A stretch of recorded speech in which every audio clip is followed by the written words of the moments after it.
Hello दोस्तों, आज हम बात करने वाले हैं मोंटेना एल के बारे में। आज हम जानेंगे मोंटेना एल के uses, side effect and doses के बारे में। चलिए शुरू करते हैं। Welcome to my YouTube channel Medicare by Abhishek. Please subscribe my YouTube channel. Thank you.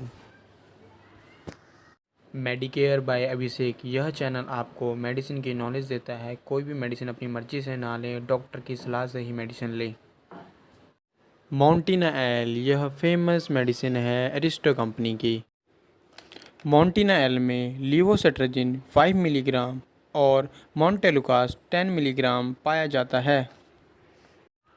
Uses of Montena L: running nose, नाक का बहना, स्टफ नोज, नाक जाम हो जाना, सीजनिंग, छींके बार बार आना, इचिंग, खारिश होना।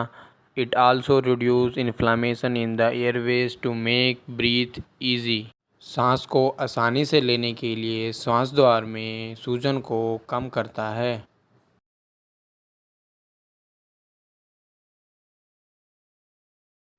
Doses of Montena L OD: दिन में एक बार लेना। Side effect of Montena L: nausea and vomiting, जी मचलाना और उल्टी होना, फटीग, थकान महसूस करना, हेडेक, सिर में दर्द होना, स्लीपनेस, बहुत ज़्यादा नींद आना।